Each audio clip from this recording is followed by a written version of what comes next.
Bien, buenas tardes, bienvenidos, bienvenidas al Ateneo Literario, Artístico y Científico de Cádiz, que encara la última semana de este curso y lo hace, creo, de una manera que no puede ser mejor, ¿no? Es la presentación de los diferentes trabajos fin de grado de aquellos alumnos, de aquellos egresados de la Universidad de Cádiz a los que se le dio el premio a la excelencia académica.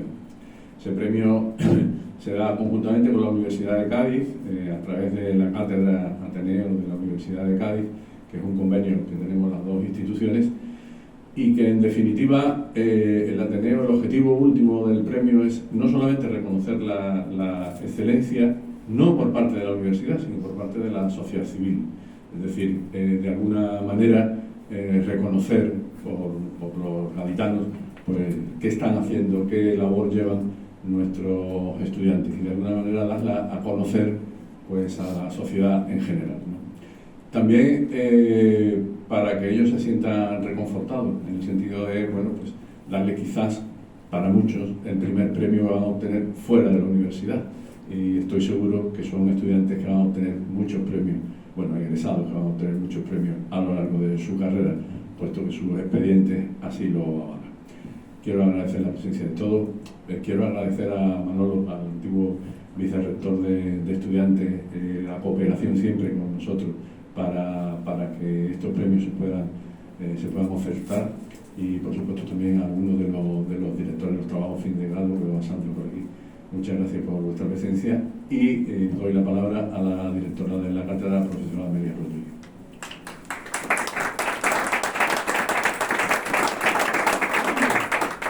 Bueno, buenas tardes a todos.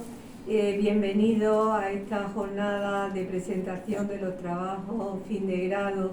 Como ha dicho ya el presidente, para nosotros es una satisfacción el teneros entre nosotros y el que hayáis podido recibir estos premios, que con tanto cariño creamos esta convocatoria ya hace 5 años, de 5 convocatorias.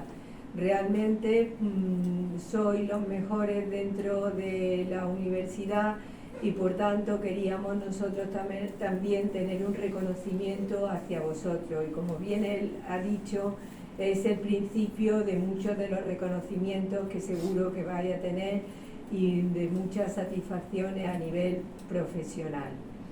En la tarde de hoy y mañana vamos a presentar estos trabajos fin de grado por vuestra parte, y agradeceros también el que hayáis hecho el esfuerzo, porque sé que muchos de vosotros estáis en otros menesteres, en otros trabajos, el que hayáis podido venir.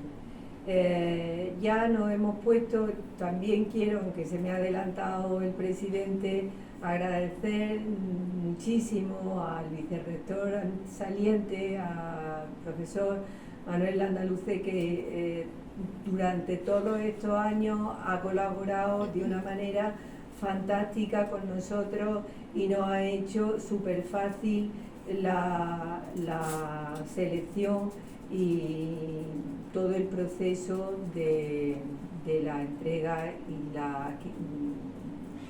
el que os hayamos concedido estos premios. Muchas gracias, Manolo. Y nada, suerte en tu nueva etapa, que está también, me has dicho, muy liado. Pues nada, simplemente volver a agradeceros vuestra presencia, y sin más vamos a empezar a dar paso a la presentación de los trabajos que van a tener lugar a lo largo de la tarde de hoy. El primero, enhorabuena a Pablo, a Antonio y a Paula. Y ahora empezaría Pablo Franco, pero todavía no ha llegado porque ha tenido un problemilla a última hora, ha salido más tarde del trabajo y venía por el puente. Entonces, bueno, pues vamos a dejarlo para el final y vamos a comenzar con el segundo de los trabajos, que se titula Estudio proteómico del veneno del caracol Indo-Pacífico Robicomus fuscatus y caracterización in silico de su potencial actividad biológica, a cargo de don Antonio Caballero Foncubierta. Él es premio dentro de la modalidad de ciencia. Pues cuando quiera, Antonio, puede subir.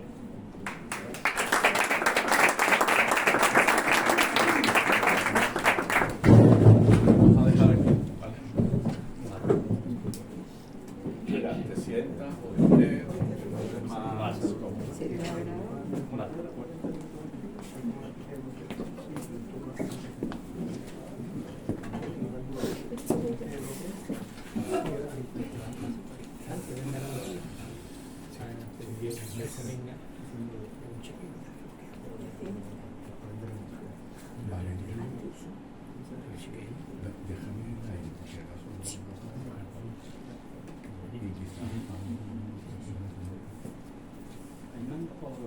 Tienes que pasar con la flecha.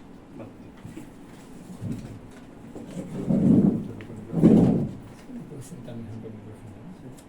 Casi que mejor estar sentado. Sí. Yo creo que sí.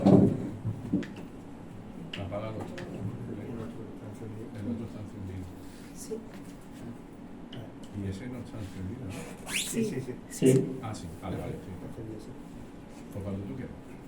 Buenas tardes a todos y a todas, con vuestro permiso voy a presentar mi trabajo de fin de grado titulado Estudio proteómico del veneno del caracol Indo-Pacífico Rombiconus fuscatus y caracterización in silico de su potencial actividad biológica. Empezaré con una breve introducción para luego continuar con los objetivos. A continuación expondré la parte experimental y la discusión de resultados y finalizaré con algunas conclusiones. Los venenos son poderosas armas químicas que han sufrido un largo proceso evolutivo, que han conferido a los organismos venenosos una gran ventaja selectiva. Los organismos mejor caracterizados son las serpientes dentro de los vertebrados y los de arañas y caracoles conos dentro de los invertebrados terrestres y marinos, respectivamente. Los caracoles conos, que es el principal objetivo de mi trabajo, son un grupo de gasterópodos marinos pertenecientes a la familia Conidae. Según su dieta se pueden clasificar en moluscívoros, piscívoros o vermívoros. Estos caracoles contienen un sofisticado aparato de inyección del veneno, el cual consta de un bulbo o pera impulsora del veneno que se encuentra contenido en un conducto y se inyecta en la presa a través del diente radular, de forma similar a una jeringuilla hipodérmica. El veneno contenido en el conducto está compuesto por numerosos componentes químicos, entre los que cabe destacar la presencia de las denominadas conotoxinas. Estos son pequeños péptidos de unos 10 a 40 aminoácidos que se caracterizan por su gran bioactividad, además de otras proteínas, hormonas y moléculas de bajo peso molecular. ¿Por qué son tan interesantes las conotoxinas? Bien, pues la elevada estabilidad que presentan debido a los puentes disulfuro y la excelente selectividad que presentan frente a las dianas moleculares sobre las que actúan, principalmente receptores nerviosos, receptores del sistema nervioso central, se plantean como potenciales fármacos. De hecho, en la actualidad existe un analgésico aprobado derivado de una conotoxina denominado ciconotide. Este es un análogo sintético de una conotoxina encontrada en un caracol cono denominado Piroconus magus. Las conotoxinas se sintetizan en el tejido como péptidos precursores, que está formado por las siguientes regiones. La región señal, en el extremo N-terminal de la secuencia peptídica, que es una región altamente conservada. Le sigue la región propéptido y por último la región madura, que es la conotoxina propiamente dicha y la que se segrega en el veneno a través de un proceso enzimático. Además, se pueden presentar modificaciones posttraduccionales o PTM, que son modificaciones químicas de los aminoácidos, que se piensan que contribuyen a aumentar la potencia de estas conotoxinas. Las toxiformas son una misma secuencia primaria de aminoácidos, pero que tienen diferentes PTM.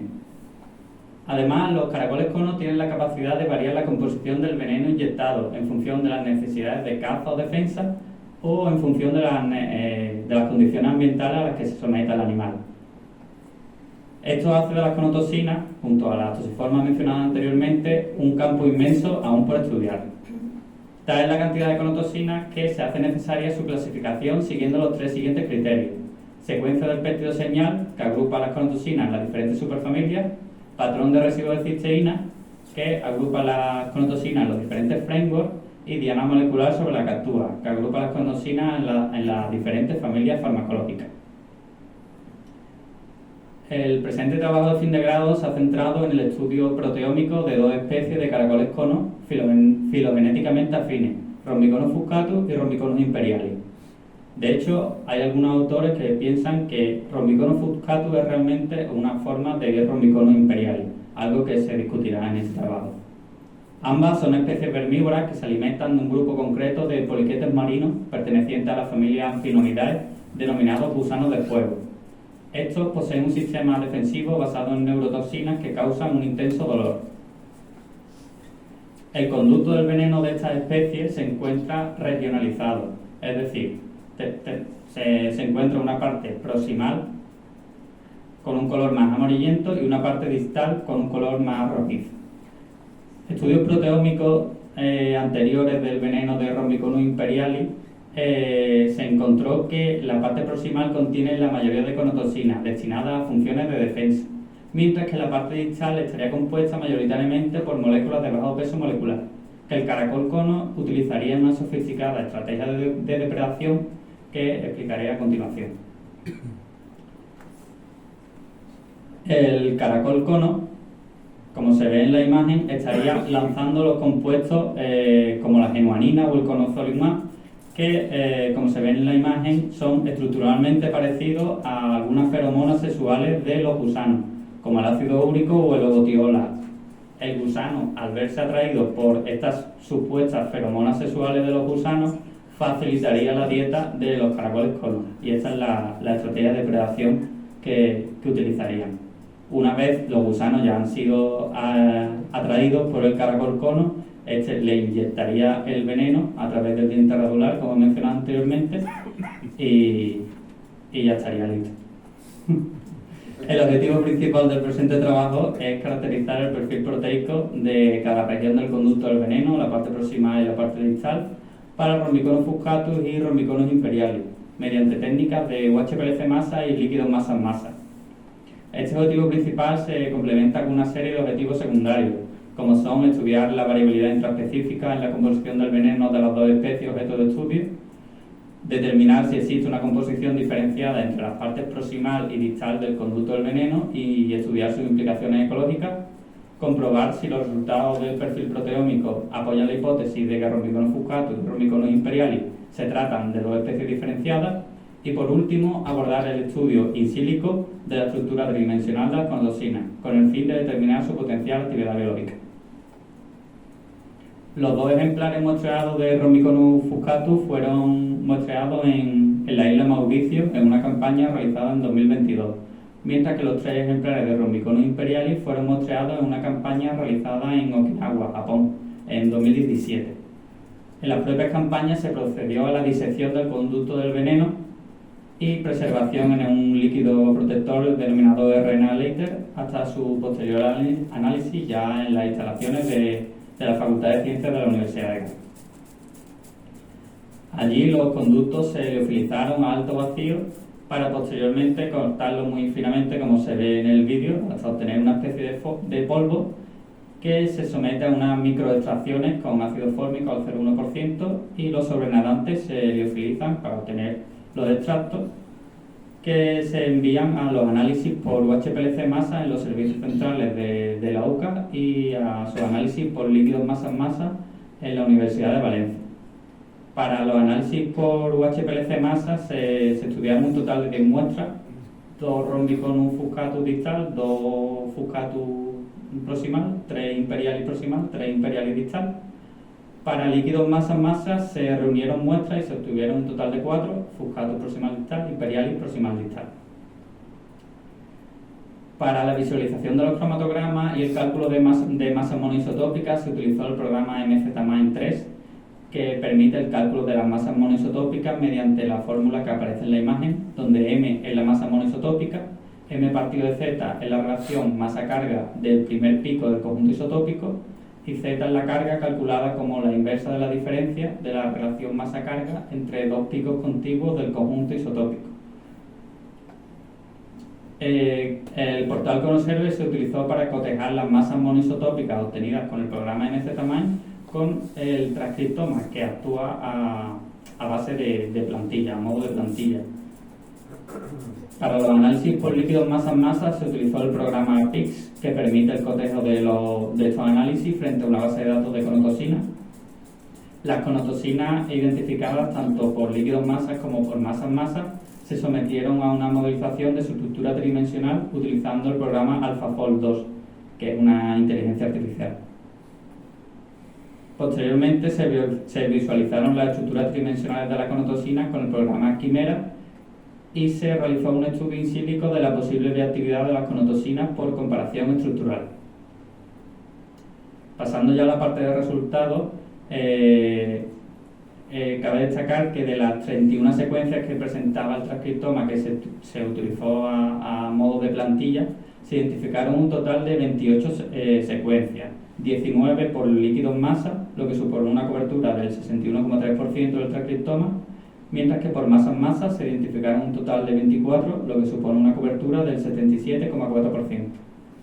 Por líquidos masa se identificaron péptidos de hasta 8 kilodalton, mientras que por masas-masa se logró identificar proteínas de elevado peso molecular hasta 80 kilodalton.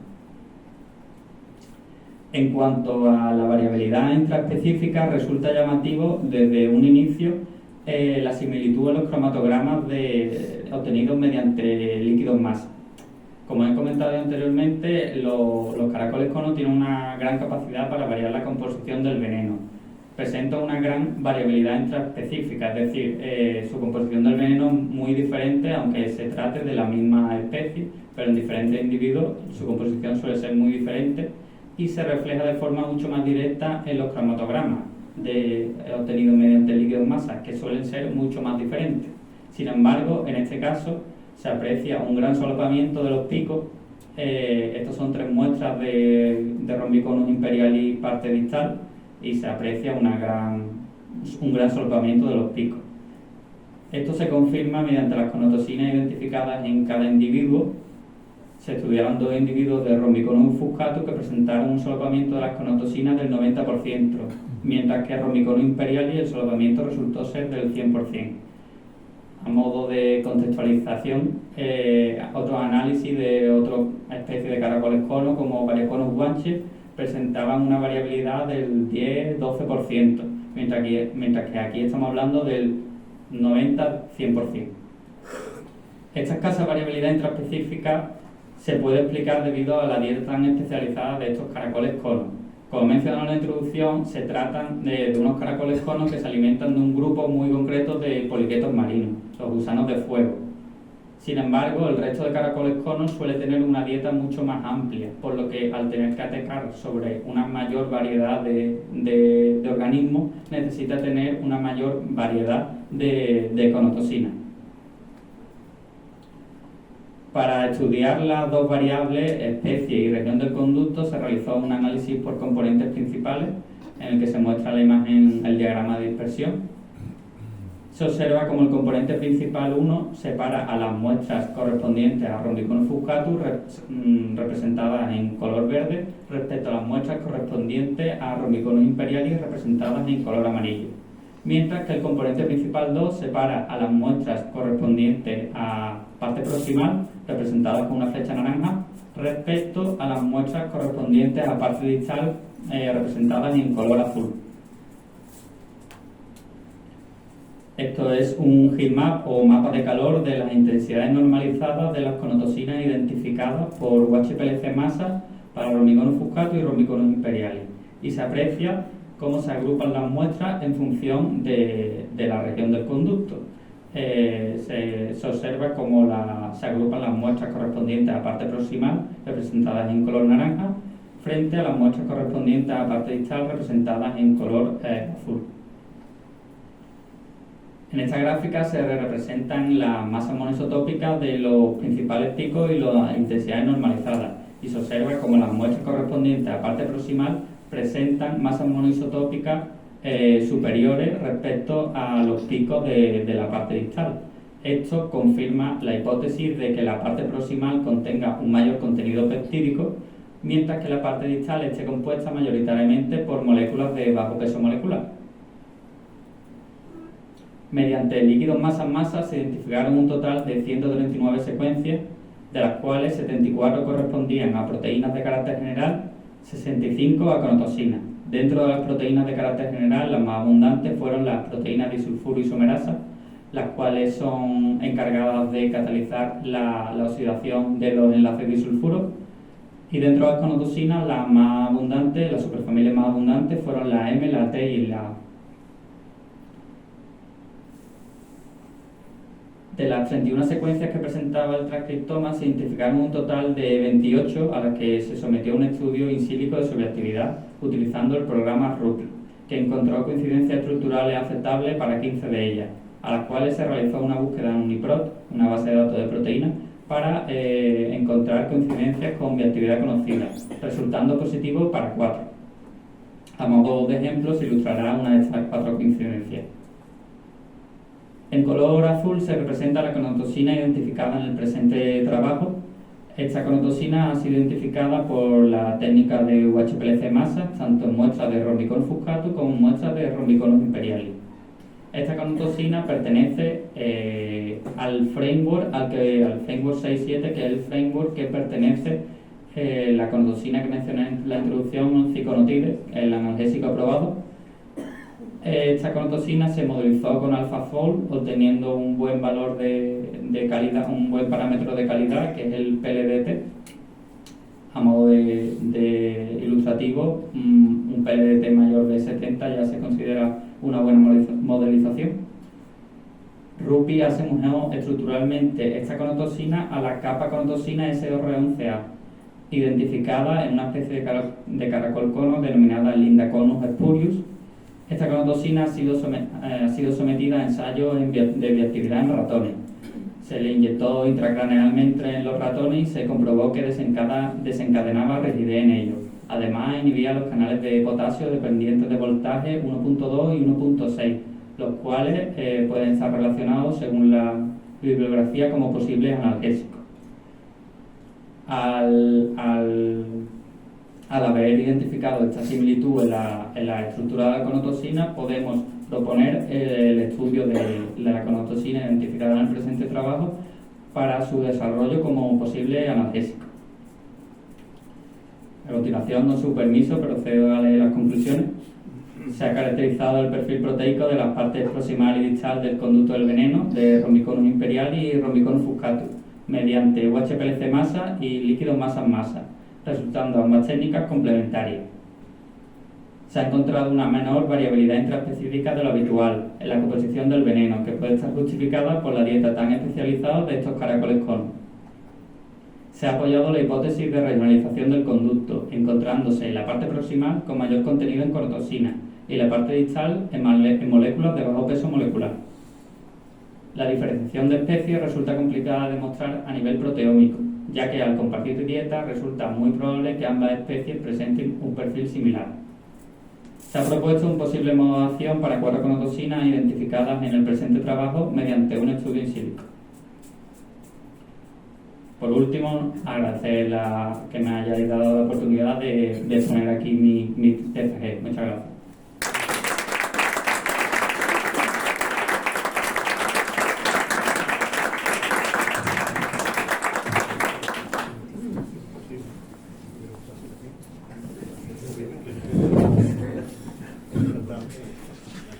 Muchas gracias, Antonio. Al final, cuando terminen de presentarse todos los trabajos, dejaremos un poquito por si alguien quiere hacer alguna pregunta o tiene alguna curiosidad al respecto, ¿vale? También quería decirles que cuando terminemos las exposiciones, los premiados, por favor, no se vayan, esperen un momento para que hagamos una foto de grupo, ¿vale? De todo. Y también decirles que estas presentaciones se están grabando y ya a partir de esta noche pueden consultarlas en la página del Ateneo, y además decirles que tienen una gran difusión y luego se pueden consultar a través de la página. Bueno, pues a continuación vamos a seguir y ahora pasamos al siguiente trabajo, que versa sobre inscripciones latinas de la Hispania del siglo II a.C., comentario filológico del bronce de la Esputa, Cádiz, a cargo de doña Paula Pascual Sánchez, que ha sido Premio de las Artes y de las Humanidades. Cuando quieras, Paula.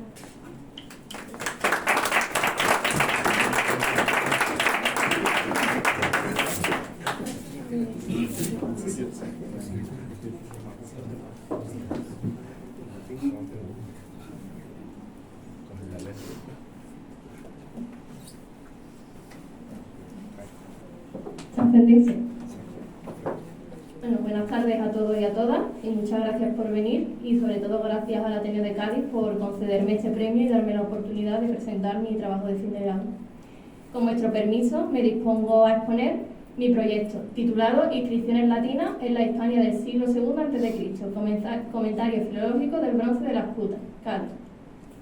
En primer lugar explicaré por qué elegí este tema y el objetivo que me propuse con el proyecto y además el procedimiento a seguir y la estructura del mismo. Después haré hincapié en los aspectos reseñables del texto del bronce y ya por último llegaremos a unas conclusiones. Elegí este tema y línea de investigación por mi interés personal a lo aprendido y estudiado en una de las asignaturas del grado, Fonética y Morfología Latina, impartida además por la tutora de mi trabajo, Sandra Inés Ramos Maldonado. En esta asignatura nos acercamos al latín de una manera totalmente diferente a como lo habíamos hecho en el resto.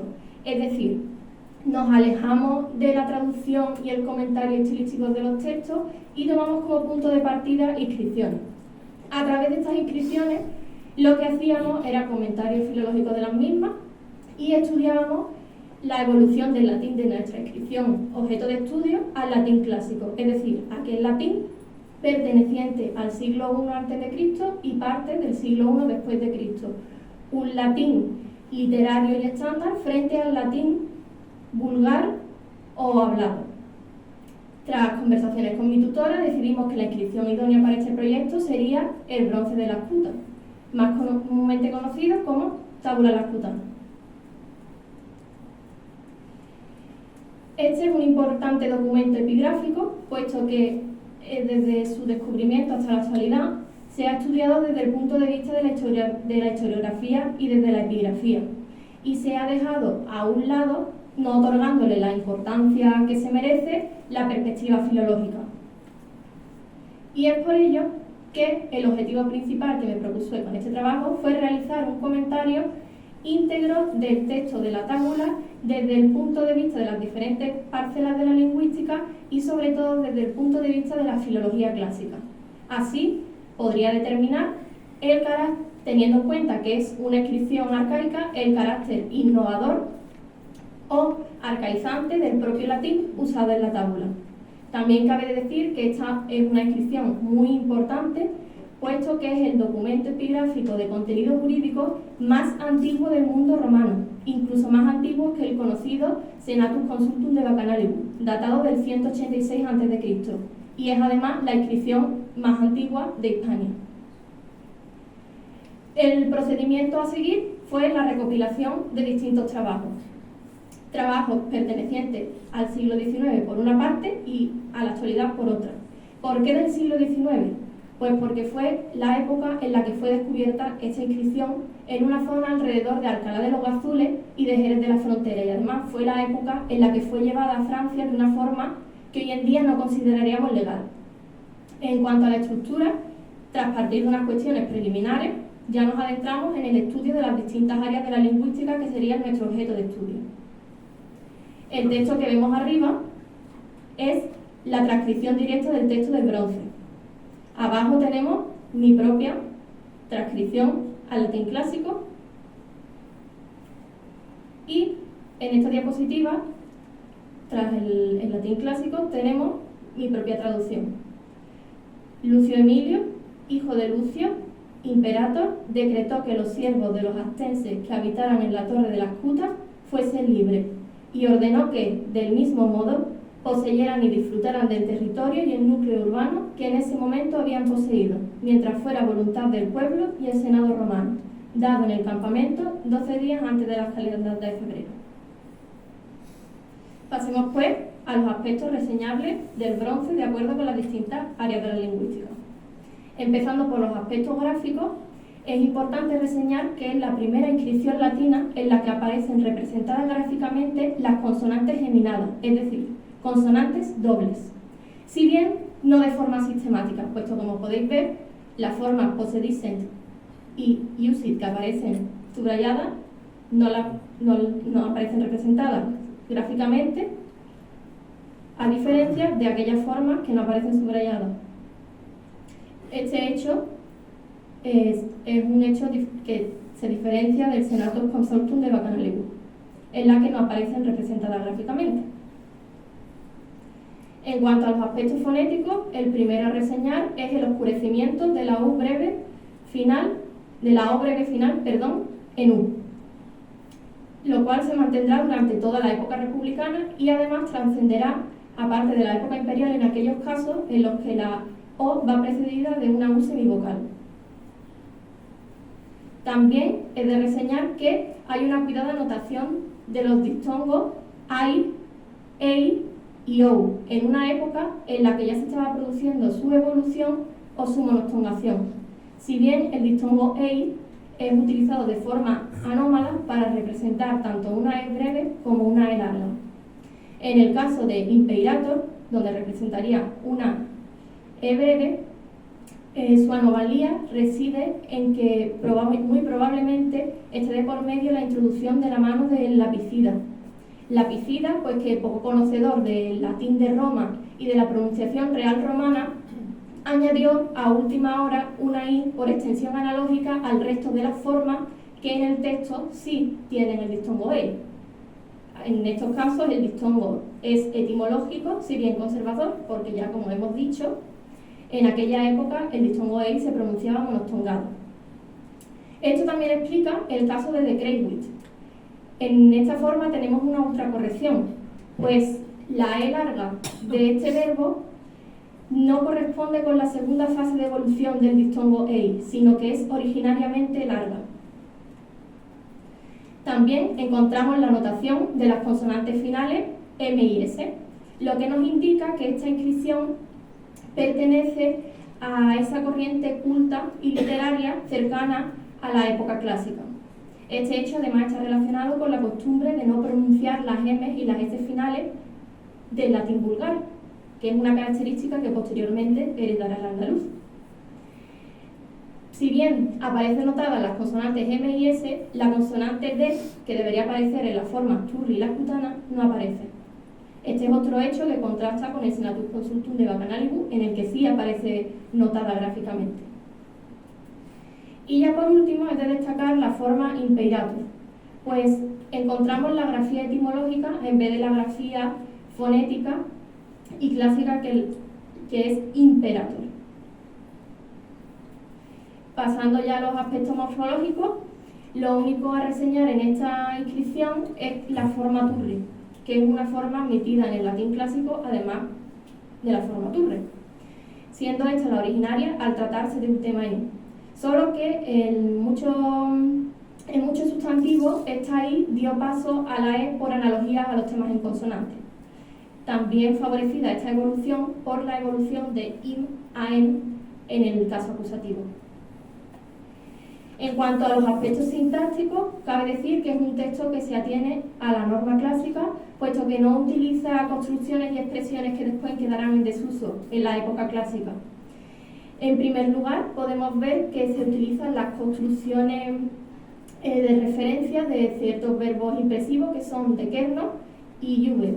En el caso de Decreuit se utiliza una oración subordinada de ut en caso subjuntivo y en el caso de used una oración de infinitivo. Además, se da en un buen contexto, en un contexto que se podría encontrar en el latín clásico, la atracción modal de los verbos de las oraciones de relativo. Es decir, en un contexto que está en segundo nivel de subordinación, dependiendo a su vez de una oración subordinada en subjuntivo y de una oración de infinitivo. Ya por último, en cuanto a los aspectos semánticos, primero es de resaltar el buen uso de los términos jurídicos. Primeramente, decreuit y used, que significan respectivamente decretar o juzgar y ordenar. teniendo el primero de ellos más valor impresivo, puesto que la esta inscripción se trata de un decreto y es la forma verbal prototípica de esta inscripción. Y por otra parte, posidere y haberes, que indican una posesión en calidad de propietario y además de usufructuario de aquello que se posee. También encontramos la famosa sentencia Senatus Populusque Romanus invertida. Cabe decir que esta inversión está testificada y atestiguada en otros documentos oficiales que están relacionados con ciertos contenidos agrarios y que hacen referencia al suelo público. ¿Por qué está invertida? Puesto que se trata de un assignatio agrorum, es decir, el suelo es propiedad del populus y como tal, como propietario, su distribución le concierne y le compete, quedando el Senado en una función secundaria de corroboración. Y ya por último, destacar el valor semántico del título imperator en la época republicana, época en la que está insertada esta inscripción. En esta época, imperator hace mención a aquel título que adquiría un general romano tras una victoria, tras la mención de sus soldados. No debe de confundirse este valor semántico con el que tendrá en época imperial, puesto que en la época imperial designará únicamente al máximo dirigente romano. Tras el análisis del texto pudimos ver que, si bien es un latín con un marcado carácter innovador, el del texto del bronce, presenta rasgos que son acordes con la época. En el nivel de lengua, los cambios más evidentes se dan en el nivel gráfico y en el nivel fonético. Encontramos rasgos arcaizantes, como ya hemos visto en la cuidada anotación de los diptongos, por ejemplo, pero sobre todo destaca por aquellos rasgos innovadores. Por ejemplo, la no representación gráfica de la D final frente a la representación gráfica de la M y la S. En los demás niveles, un texto que se atiene bastante a la norma clásica. Así que, como conclusión, hemos podido ver que es un texto muy cuidado, a pesar de que se trata de una inscripción arcaica y que presenta características muy cercanas al latín clásico, reflejo tal vez de la cultura de la persona que realizó la inscripción del texto del bronce, perteneciente quizá al círculo de los Escipiones, lo que también explica a su vez las innovaciones gráficas presentes en el texto. Pero también es un texto con rasgos arcaizantes, lo que es propio de la época y además lo propio en las inscripciones de índole administrativo-jurídico, las cuales presentan un lenguaje más conservador, al igual que hoy en día.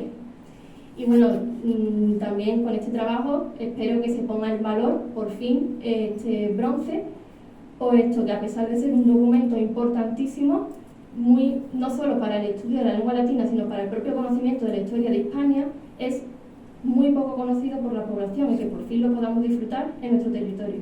Muchas gracias.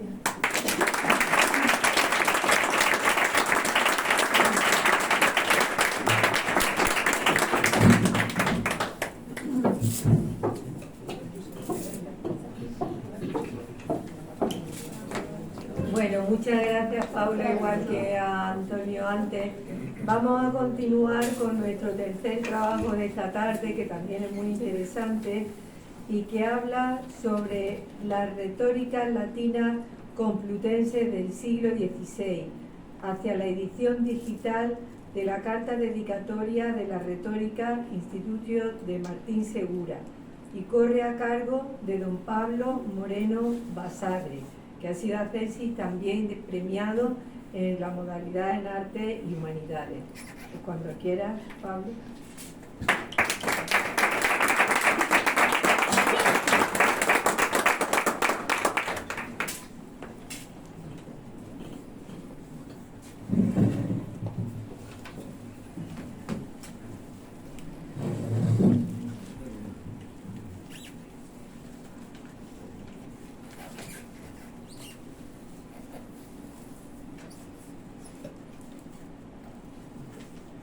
Bien, muchas gracias, directora, presidente.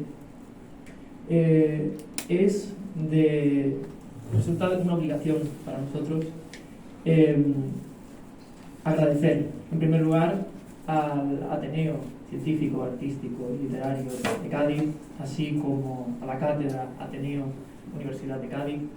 En primer lugar, el concedernos estos premios, como bien ha dicho, tan importantes para nosotros, y, por supuesto, el ofrecernos este espacio magnífico para el intercambio de ideas.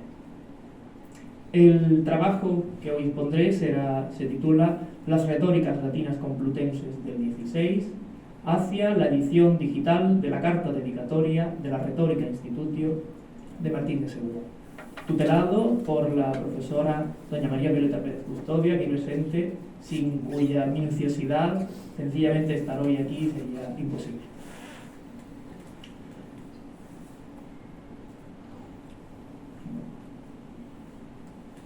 Bien.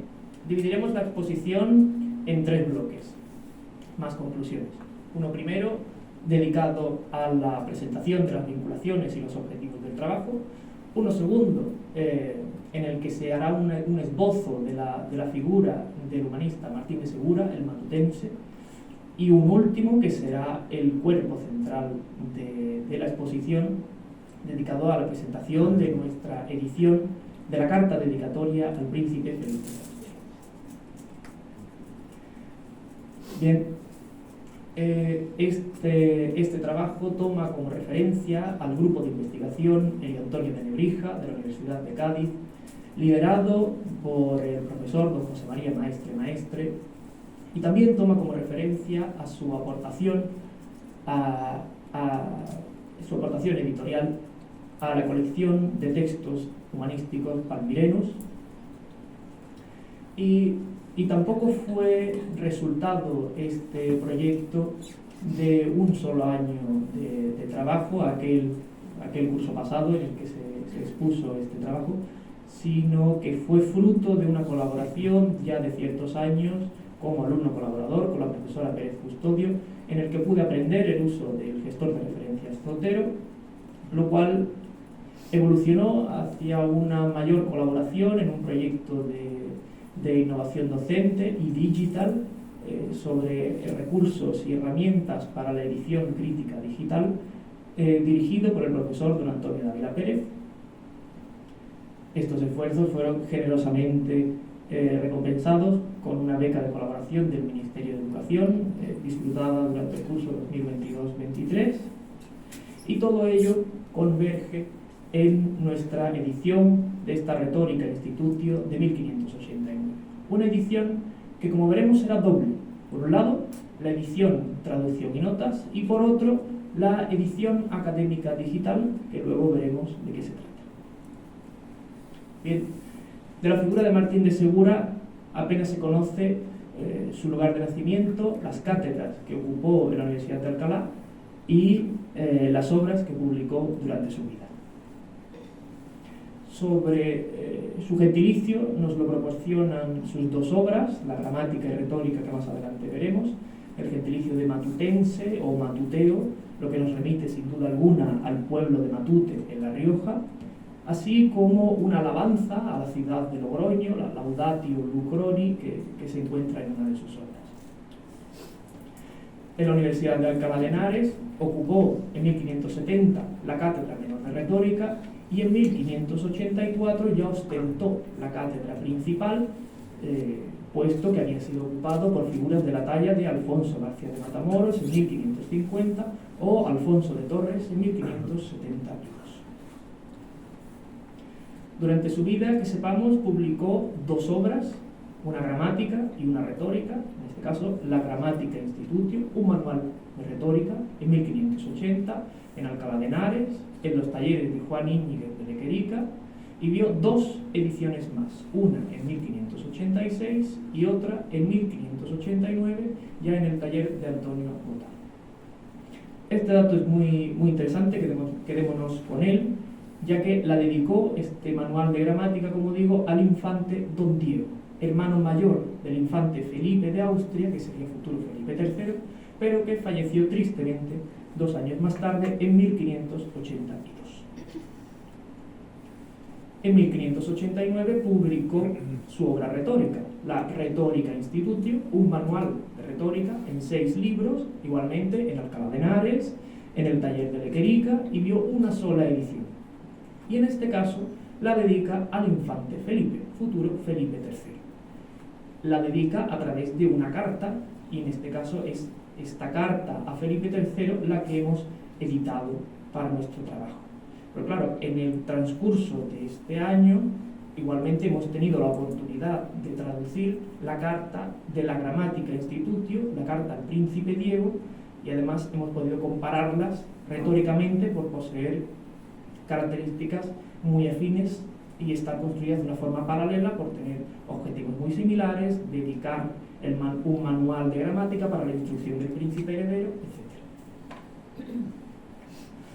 Bien, pues esta carta, la carta dedicatoria al príncipe Felipe de Austria, como decíamos, está inserta en la Retórica de 1589 y se utiliza para dedicar esta obra al infante heredero de la corona, en este caso Felipe de Austria, como se ve en un cuadro muy oportuno, muy cercano a la fecha de publicación, en torno a 1590, precisamente sobre la alegoría de un jovencísimo Felipe III. Esta carta sigue los preceptos de los manuales de composición epistolar, llamados De Conscribentis Epistolis, carta de la que destacamos su narratio, que es el cuerpo central de la carta, ya que el autor utiliza en ella y desarrolla ampliamente el tópico de los bienes de la fortuna. En la antigüedad se distinguían los bienes de la naturaleza, es decir, aquellos que se heredan, por un lado la inteligencia, la constancia, la fuerza, o los bienes de la fortuna, muy apropiados para el heredero de la monarquía hispánica: linaje, poder, riquezas. Y aquí en el texto que les muestro en pantalla, nuestro autor Martín de Segura, hizo todo un periplo literario a través de los puertos de la monarquía hispánica que heredaría el infante, y a través de los cuales se podrían alcanzar las Indias orientales, por un lado, como ven ahí, desde la Florida, y por otro, desde Lisboa. Les ilustro con el espectacular mapa de Domingos Teixeira de 1573, igualmente muy cercano a la fecha de nuestro texto, en el que veremos cómo el autor señaló los puertos principales. Ven la Florida, el Perú, el Estrecho de Magallanes, Cabo de Buena Esperanza, la India, Oyar, el Ceilán y el Zipaco. Y ahora pasaremos a hablar de la edición que hemos llevado a cabo, que les recuerdo, dijimos al principio que iba a ser doble. Por un lado, la edición traducción y notas, y por otro, hablaremos más tarde de la edición académica digital. Pues bien, esta primera, destacaremos que para las grafías se ha respetado lo que conocemos como el usus scribendi del autor, las formas léxicas del latín humanístico se han respetado. Eso sí, la puntuación se ha modernizado según las normas de la Real Academia actuales. Y de este texto destacaremos que se trataba de un texto de un autor inédito, no había sido editado hasta la fecha, lo cual se traduce en una ausencia total de referencias para su traducción, referencias en las que apoyarnos, poder comparar a la hora de una traducción. Y en este momento me gustaría presentarles qué es una edición académica digital. Pero antes siempre me gusta decir lo que no es una edición académica digital. ¿De acuerdo? Por digital no es una fotocopia del impreso del siglo XVI, no es, por supuesto, un PDF del dicho documento, no es un documento Word, sino, a mí me gusta entenderlo como un paquete de recursos para la transmisión de un documento.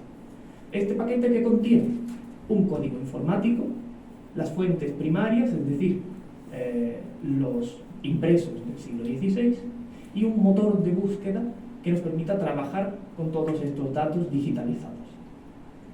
Se trata, por lo tanto, de un texto enriquecido y que ofrece libertad de uso.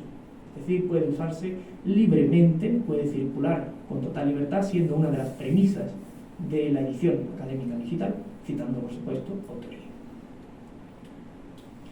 Bien, dentro de ese paquete, recordemos, compuesto por 3 elementos: el código informático, las fuentes primarias y el motor de búsqueda. Hablemos del código informático. Pues, muy sencillamente, su función no es otra que la de representar las fuentes primarias, es decir, los impresos del siglo XVI, de la forma más fiel posible en el lenguaje informático. Y este lenguaje informático que hemos utilizado se llama XML, Extensible Markup Language, y funciona a través de etiquetas.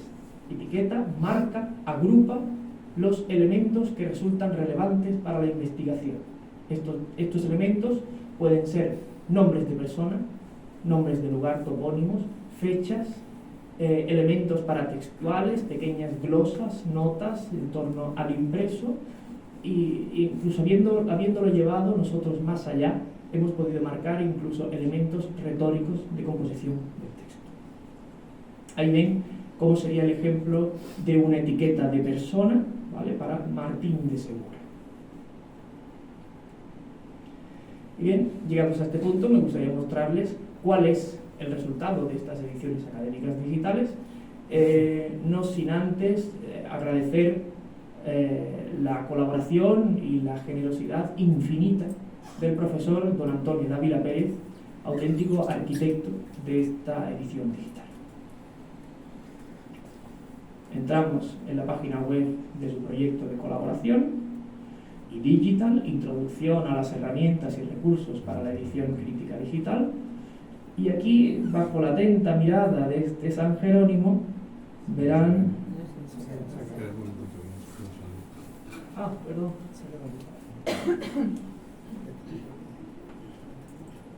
Vale.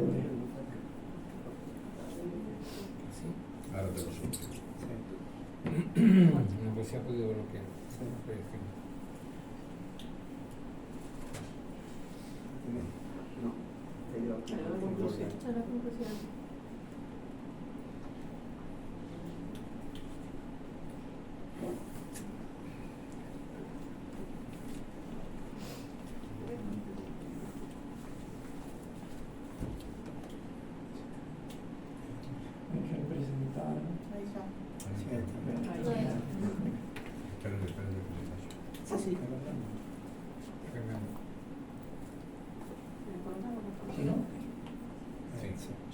De acuerdo. Decía el resultado de las ediciones académicas digitales. Entramos en la página del proyecto de innovación eDigital, introducción a las herramientas y recursos para la edición crítica digital, y bajo la atenta mirada de este San Jerónimo, veríamos aquí, por un lado, tutoriales y recursos, es decir, formación para las ediciones críticas digitales, y el apartado de resultados. Tras otros magníficos ejemplos, encontrarían aquí la carta, nuestra carta de Martín de Segura a Felipe III, y todavía en construcción la carta al infante don Diego de Austria, que mencionábamos que estaba en el otro manual. Entraríamos en este menú y aquí verían los resultados. Sería la edición crítica digital con la misma validez que una edición física, con sus créditos. Cuenta con una introducción, el resumen, y aquí llegamos a una de las partes más interesantes de las ediciones digitales, que es la oferta de facsímiles, es decir, imágenes en alta calidad, en alta definición, de los impresos del 16 para su consulta. Y más abajo, a 3 columnas, encontrarían los diferentes textos, nuestras ediciones digitales. En una parte, el texto con el etiquetado XML, en el centro, la traducción y notas, y a la derecha, el texto sin etiquetado XML. Esta presentación a 3 columnas lo que busca es adaptarse a cualquier lector, y es una de las grandísimas ventajas de las ediciones académicas digitales. que usted desea simplemente leer la traducción, pues tiene la traducción, que desea el texto con el etiquetado, una consulta más profunda, tiene el etiquetado. En la columna de la izquierda, así verán destacado en rojo el etiquetado XML que señala en rojo los nombres de personas, por ejemplo, Felipe III, Martín de Segura, el Príncipe Diego, García de Loaysa, o en verde estos lugares de este periplo literario que había diseñado nuestro autor, la Florida, el Perú, el Mar Índico, etc. En la columna del centro cuentan con la traducción con enlaces a las notas y abajo del todo de la página encontrarán enlaces para la descarga totalmente libre de los códigos informáticos, que es lo que está detrás de esta página para su uso y para el uso de investigadores.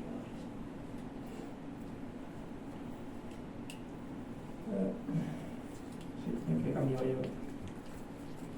Segunda pantalla.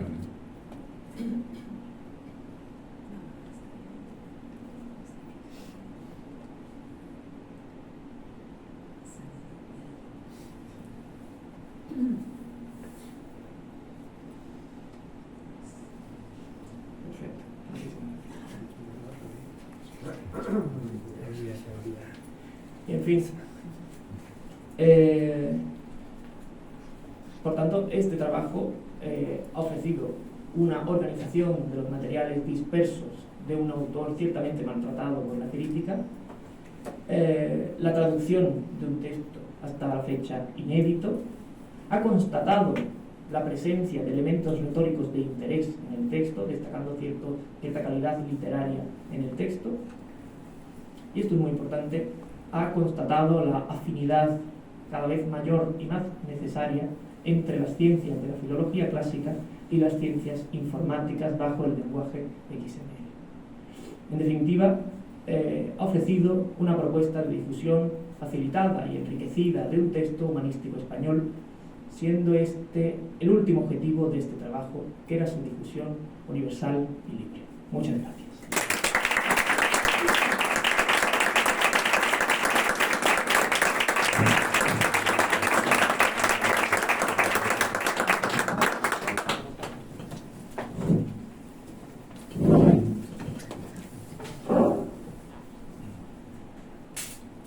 Bueno, y ya para finalizar, después de estos tres interesantes trabajos, vamos a pasar al trabajo El conflicto del metal en Cádiz 2021 y el proceso de globalización en España, a cargo de don Pablo Franco Pérez, que ha sido Premio Ciencias Sociales y Jurídicas. Pues cuando quieras, Pablo, puedes venir.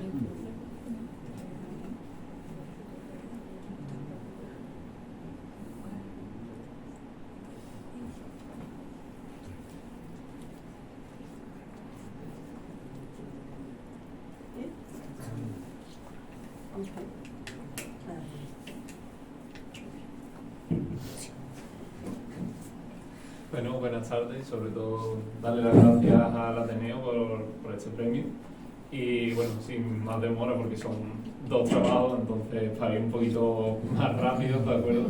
Pues no me quiero demorar más. En principio pues les voy a hablar del conflicto del metal en Cádiz en el año 2021, ¿de acuerdo? Y bueno, este es el índice que básicamente seguí, como fue la introducción y los objetivos, conocer un poco el sector del metal tanto en España como en Cádiz, el historial conflictivo del sector y analizar ya lo que es el conflicto y los cambios que se produjeron de un convenio a otro. modo de introducción, es importante destacar que bueno, las motivaciones que me llevaron a mí a la realización de este trabajo. Y fue más que nada la gran parte de la prensa nacional que se hizo eco de las movilizaciones y de la negociación de este convenio en el año 2021, ya que fueron bastante ruidosas, por así decirlo, este tipo de las reivindicaciones de los trabajadores en la calle. Entonces mi objetivo con este trabajo fue conocer las posturas de las partes en este conflicto, sobre todo relacionándolo con el contexto socioeconómico de la provincia y con otros convenios de similares características. Bueno, el sector del metal, tanto en España y en Cádiz, ¿de acuerdo? Pues vamos a ver las características generales del sector, que suele, bueno, el sector, ¿de acuerdo?, tiene en cuenta todas estas actividades que vemos aquí, ¿de acuerdo? Y además a nivel económico supone el 8% del PIB. Junto a ello, en 2019 suponía el 12,5% de todos los afiliados a nivel nacional. Y junto a esto, destacar que el 90,66% de todas las empresas que conforman el sector del metal tienen menos de 10 trabajadores. Aparte de estos datos económicos, también quiero destacar cómo son las negociaciones dentro de este sector. Y es que suelen ser complejas porque existen muchas unidades negociales, lentas porque el tiempo para llegar a un acuerdo durante las negociaciones, pues las negociaciones suelen durar unos 6 meses. Suelen ser conflictivas, ya que este sector acumula normalmente, suele estar en los primeros puestos de horas perdidas por huelga, ¿de acuerdo? Conservadora, porque se hace un uso bastante limitado de las herramientas que proporciona el Estatuto de los Trabajadores y además suelen estar muy relacionadas con el salario. Pasando a conocer el sector en la provincia de Cádiz, pues básicamente existen dos zonas que están relacionadas con el sector del metal, como son la Bahía de Cádiz y el campo de Gibraltar. Destacar que me he centrado sobre todo en la Bahía de Cádiz, que es donde se concentraron más las movilizaciones y quizá hicieron más ruido y tuvieron más importancia a la hora de negociar. Y destacar, por supuesto, la importancia del sector naval, las industrias militares y la aeronáutica, así como sus actividades auxiliares, que como todos sabemos pues han supuesto el motor económico de la Bahía de Cádiz en las últimas décadas, pero la situación desde el cierre del fin 2007 pues ha ido empeorando, suponiendo este cierre pues un punto de inflexión para este sector que desde entonces ha cosechado más fracasos que éxitos.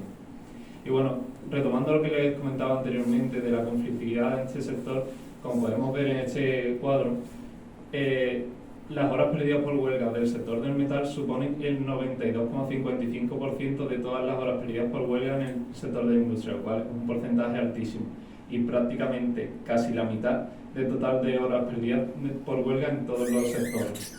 Por lo que vemos, son unos porcentajes muy altos y que muestran lo que les comentaba, un sector que está muy, digamos, enfocado en las protestas en la calle. Para conocer un poco el contexto en el que se realizaron las protestas, pues debemos saber un poco de qué partíamos, un poco conocer los antecedentes del conflicto y del convenio. He querido tener en cuenta aquellos dos convenios más cercanos. En el caso del 2012-2016, pues estuvo marcado tanto por la reforma laboral de 2012 y sobre todo por la mala situación económica, que supuso que se llegara a un convenio a la baja, según los sindicatos, ¿de acuerdo? Y que lógicamente pues daba a entender que en futuros convenios pues intentarían recuperar lo perdido.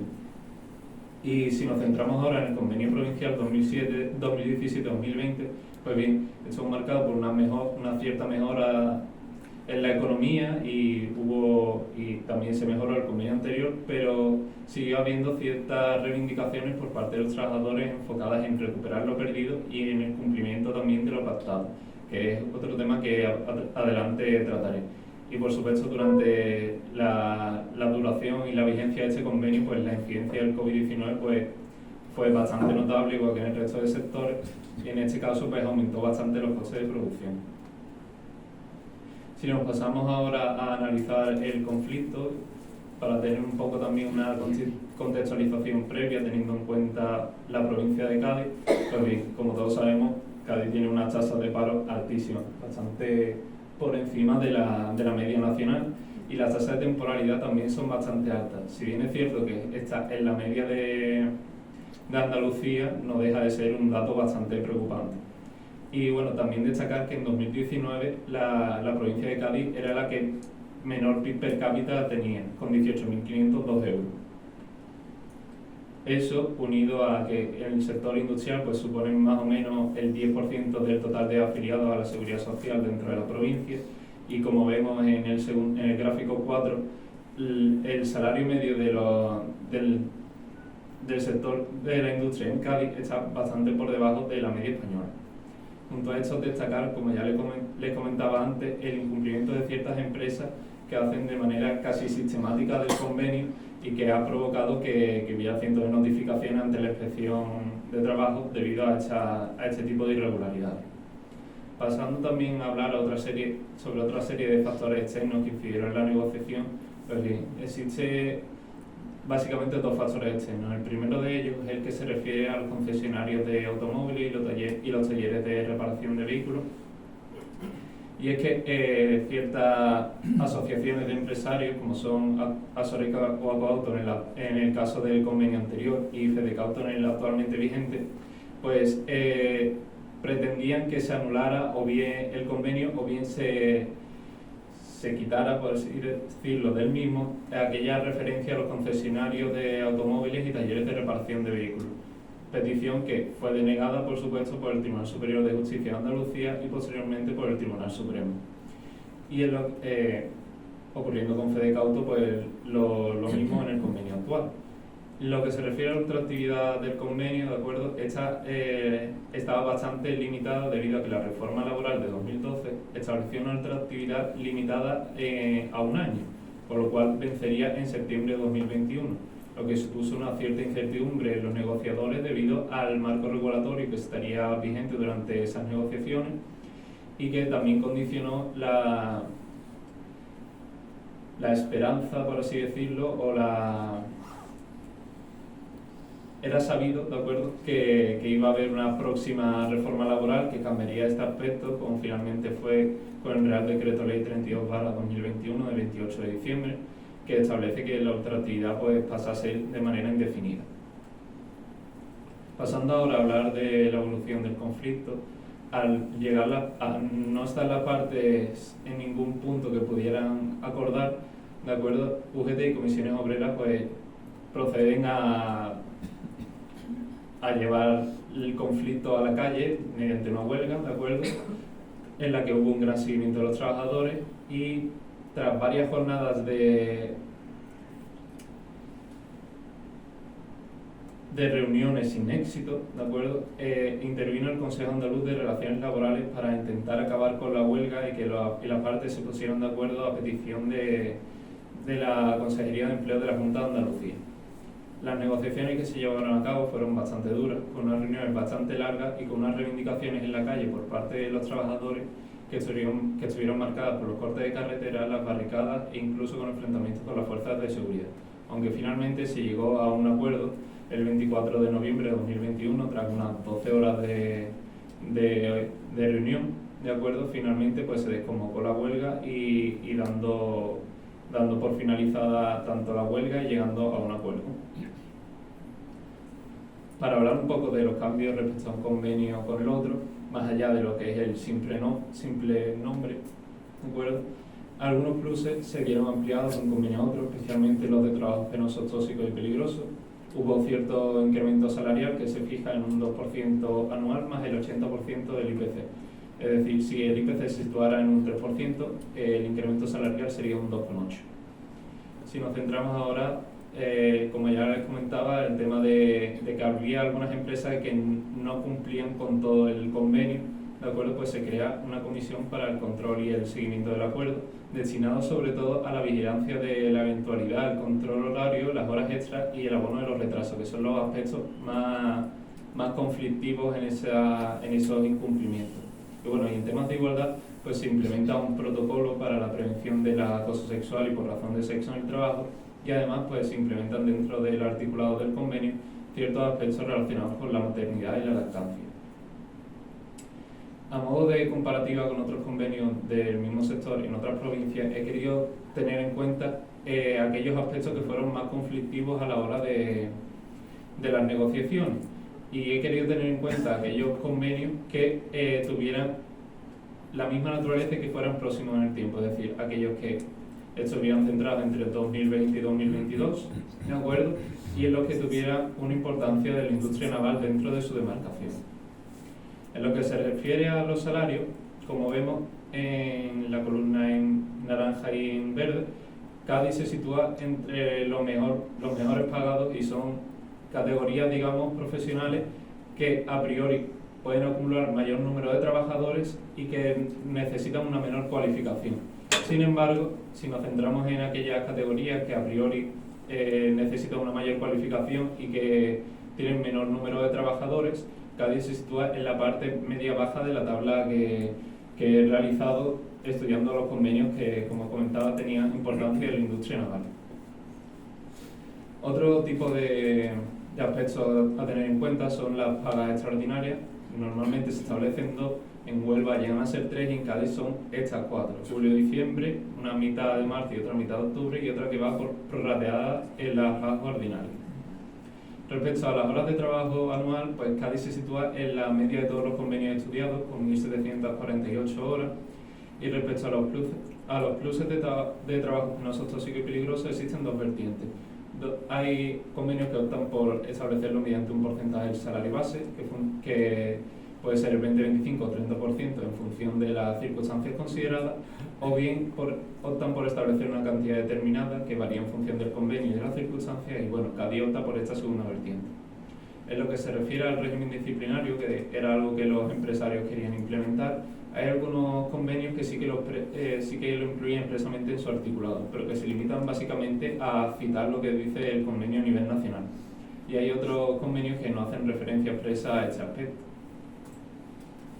Respecto al asentismo, existen básicamente pocas referencias, son simplemente estas 4. Hay 2 convenios que optan por retribuir la asistencia al trabajo para premiarlo, como son el caso de Sevilla y Huelva, y hay otros que abogan por conocer las razones que causan ese asentismo e intentar solucionarlo, como es el caso de Asturias o Valencia. En el caso de las horas extraordinarias, se tienen en cuenta lógicamente las de fuerza mayor y estructural, descartándose, por supuesto, como no puede ser de otra manera, las de carácter habitual. Cabe destacar que las horas extraordinarias pueden establecerse bien mediante tablas salariales o bien mediante un recargo sobre la hora ordinaria, que en el caso de Cádiz se establece en el 45%. Y adicionalmente a esto se crea la Comisión de Seguimiento de Acuerdos, como ya les comentaba, y bueno, las funciones que realmente realiza esta comisión normalmente se establecen en los demás convenios para las comisiones mixtas o paritarias. No obstante, existen otros convenios, otras comisiones distintas sobre otros temas y con otras funciones concretas. Y bueno, a modo de conclusiones, pues destacar la gran importancia que tienen las pequeñas empresas, no solo en el tejido empresarial español, sino también aquí en el sector del metal, y el compromiso de los trabajadores de este sector con sus condiciones de trabajo. Sobre todo, destacar la importancia del sector en la provincia y en la bahía de Cádiz, especialmente relacionado con el sector de los astilleros, ya que es un sector que está cargado de simbolismo para el movimiento sindical provincial. Y bueno, tras todo lo estudiado, podemos concluir que Cádiz se sitúa en la media del resto de convenios provinciales considerados, aunque los trabajadores siguen luchando por mejorar sus condiciones y también, sobre todo, por el cumplimiento de lo pactado, porque muchas veces se negocia un convenio pensando que se va a cumplir del todo y hay veces que no se cumple y que la inspección de trabajo también está un poco falta de medios y no puede atajar ese tipo de problemas. Y bueno, pasando ahora al otro TFG, de acuerdo, sobre el proceso de globalización en España, si me permiten voy a beber un poquito de agua.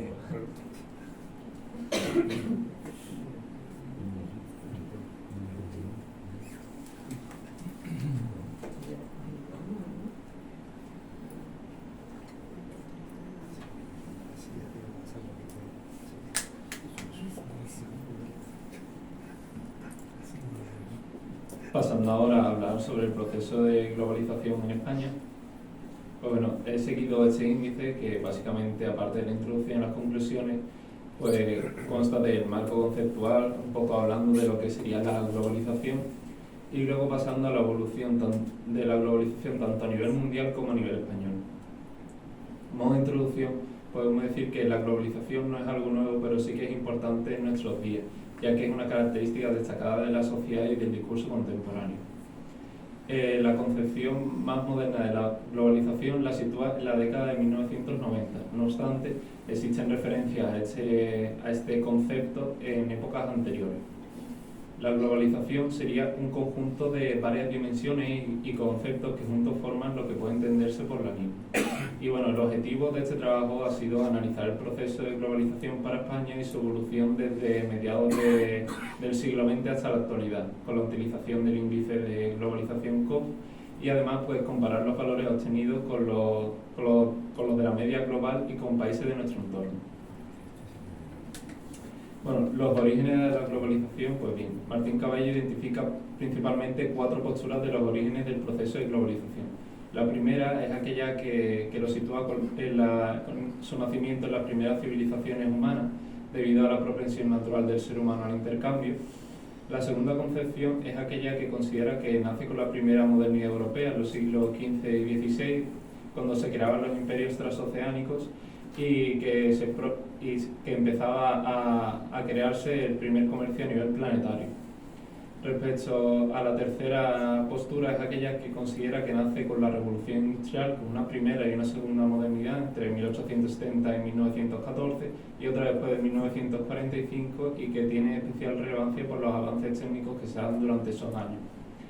Y finalmente, la concepción más reciente es la que considera que, si bien no es algo nuevo, es en la actualidad cuando recibe un impulso fundamental, sobre todo gracias a las TIC, la mejora en el transporte de mercancías y personas y los cambios económicos tanto del comercio de bienes y servicios como de los flujos de capital. Por esto podemos decir que el desarrollo del capitalismo como sistema económico y político explicaría lo que es la globalización. Bueno, como ya les comentaba, el concepto de globalización es algo difuso, es más, no existe una única definición generalmente aceptada y existe una amplia gama de indicadores que intentan reflejar la complejidad de este proceso.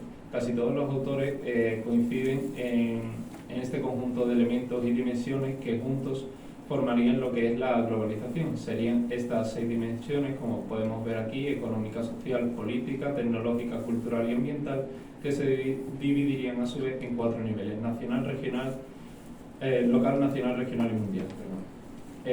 Y bueno, hay una serie de conceptos que suelen utilizarse de manera similar al de globalización, pero que no llegan a captar todo lo que significaría este concepto y que a veces incluso llegan a ser contrarios a este. Estos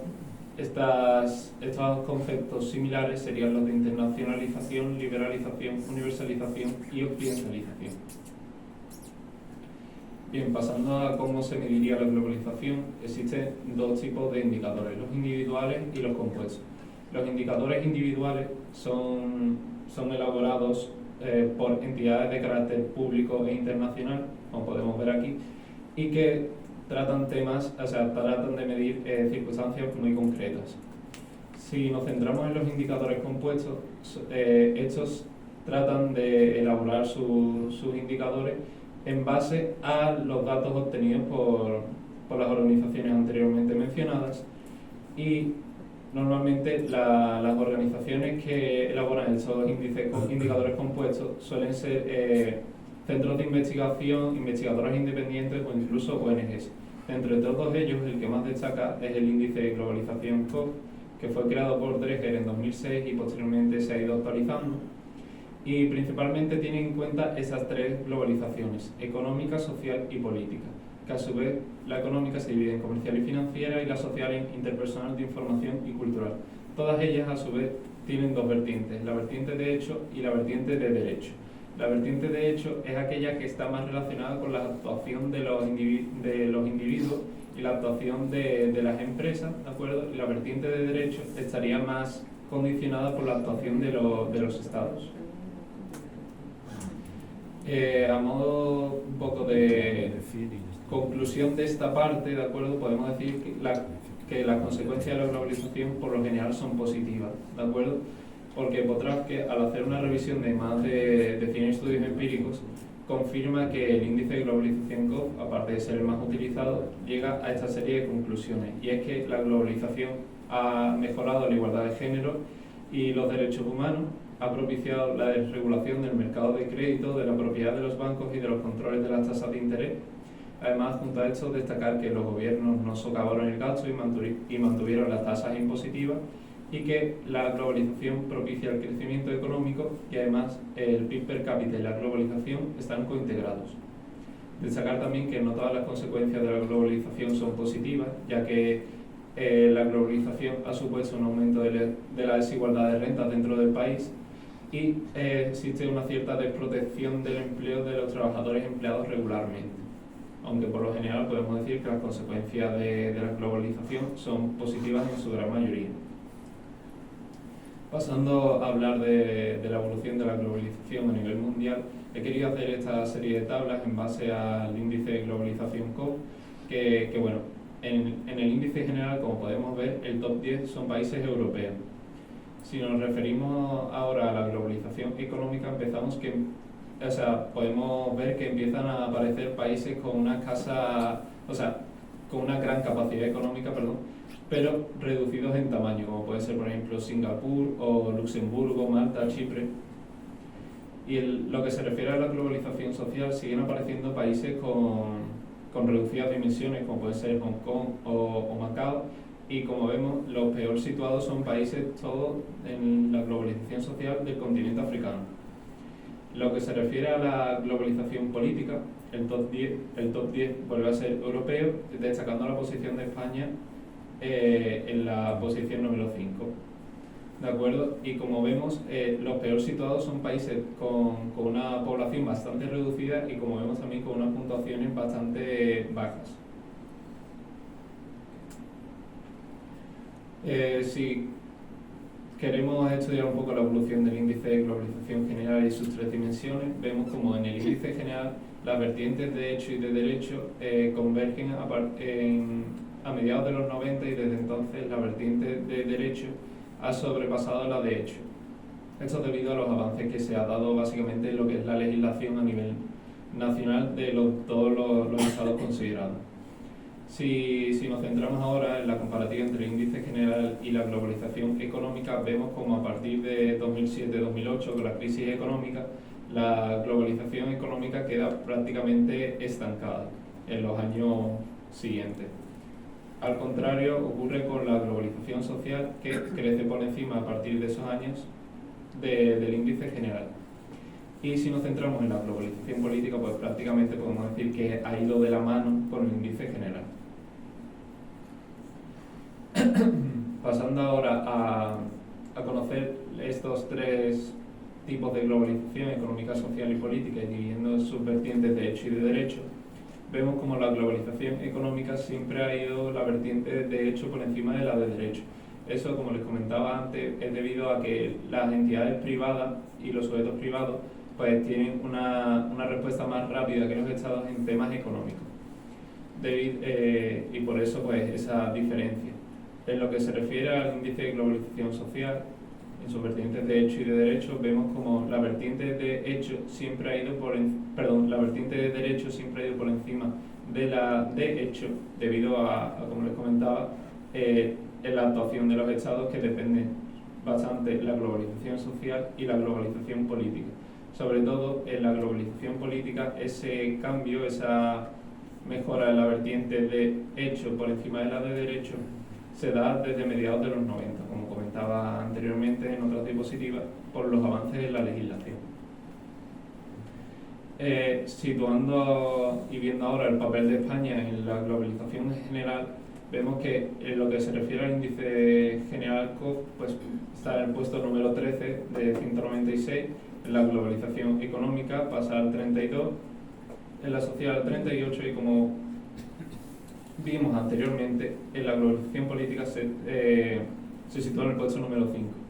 Les puede crear dudas cuántos países están en las diferentes globalizaciones, ¿de acuerdo? Porque, por ejemplo, en el índice general se tiene en cuenta 196, pero en la económica 192 y la social y la política 201.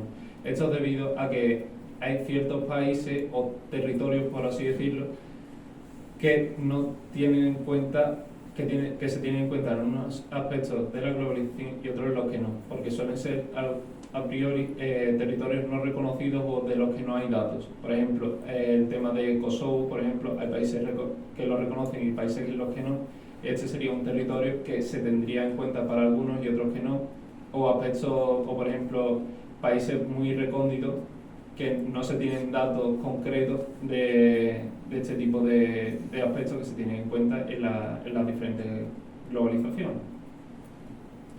Si vemos ahora y comparamos el índice general para España y la media mundial, vemos como en el índice general España siempre ha estado bastante por encima de la media global.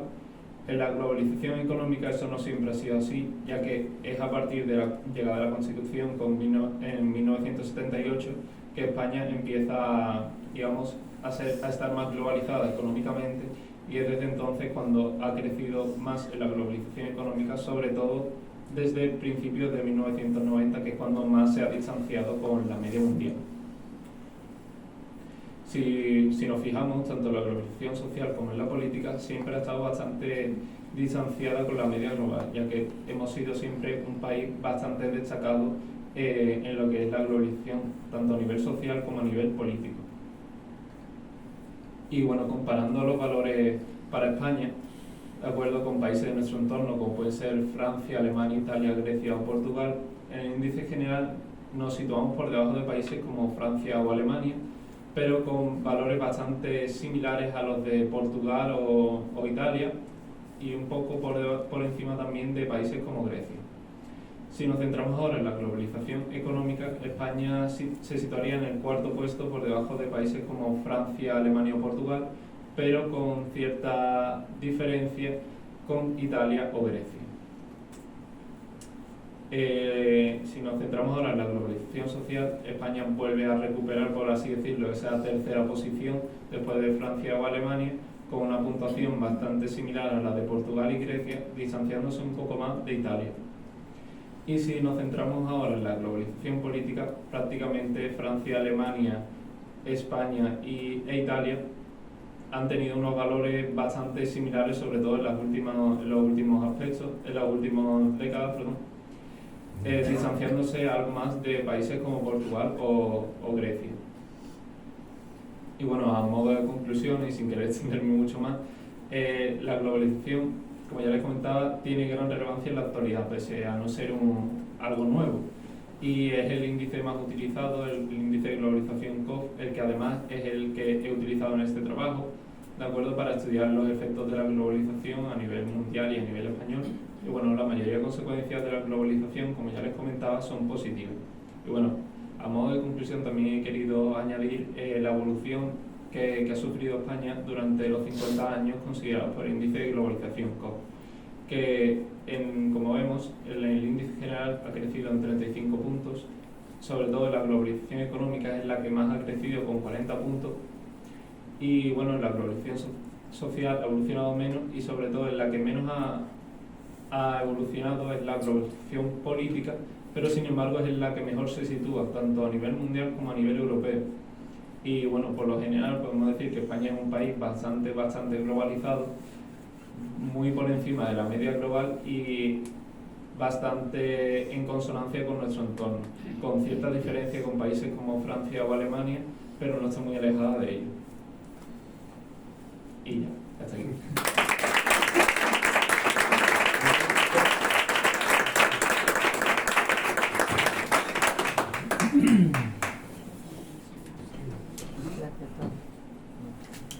Bueno, pues después de la exposición de estos 4 trabajos, y aunque vamos un poquito más de tiempo, si alguien quiere hacer algún comentario, tiene alguna curiosidad para preguntarle a los premiados. Nadie.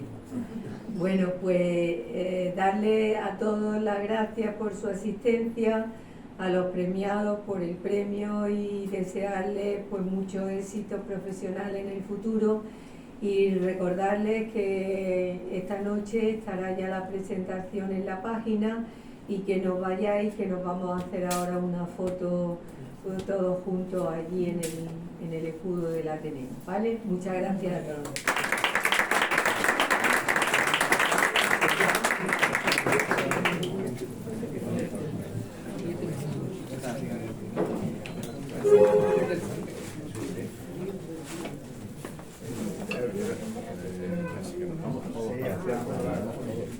Así que nos vamos todos, la familia.